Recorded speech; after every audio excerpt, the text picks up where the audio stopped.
Hi there, this is Tony Teolis of ToDoListHome.com, coming to you once again from the Russian honey beehive I keep in my backyard. It's still in the gazebo. Today is March 7th, 2012, and there's a couple of things I need to do in the hive in order to prevent a swarm. I just popped a little bit of smoke underneath the outer cover and take a look and see how things are looking. I'm going to go ahead and put the outer cover down. The objectives today are to put another super on top of this super that should be full of honey, and what I'm going to do is I'm going to checkerboard them. By checkerboarding means I'm going to set them up just like a checkerboard. I'm going to alternate full frames of honey here with empty frames.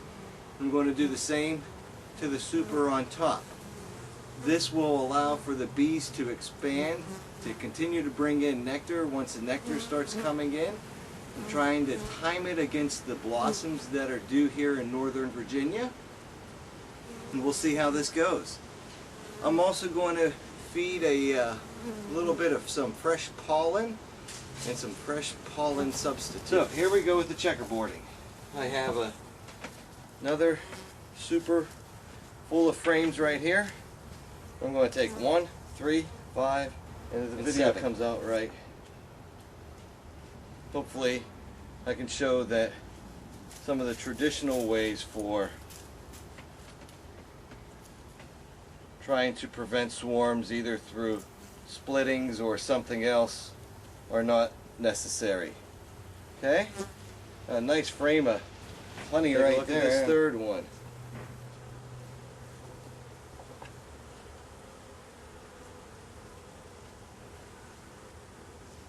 Okay, as you can see there, another full frame of honey. So that was 1, 3. So in 3 I'll go ahead and put an empty one. Now this has got drawn comb on it that they actually drew last year.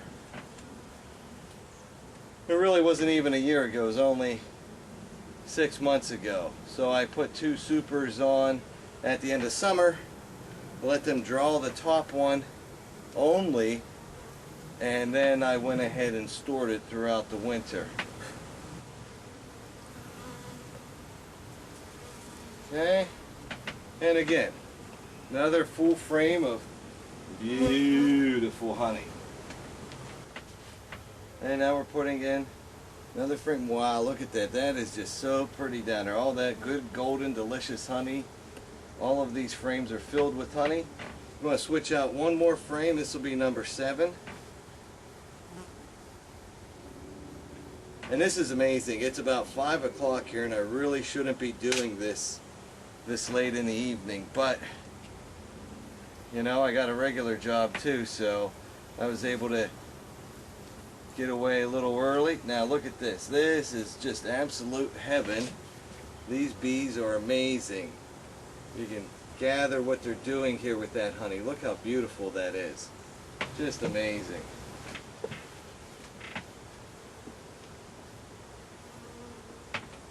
Okay. And so we have full, empty, full, empty. I think one of the earlier book reviews was Beekeeping for Dummies by Howland Blankenston. And he recommends that you actually switch the hive deeps. You know, take one and put it on the bottom, put the bottom one on top of that, and then 3 to 4 weeks later, switch them back. I can't imagine just trying to do that to the bees. I can only imagine how much trauma that causes. So I've really been trying to figure out, should I do a split? Should I take half this hive and try to grow it somewhere else to prevent them swarming? Should I do something different? And beesource.com, the forums there, some really great people led me to try to look into checkerboarding. And from checkerboarding, I found 2 other wonderful sites. It's beesweet.com, the Lazy Beekeeper, and I'll link to these sites in today's show notes at ToDoListHome.com. So as you can see, checkerboarding complete on the bottom. checkerboarding complete on top. And now I'm going to go ahead, put this other super on top.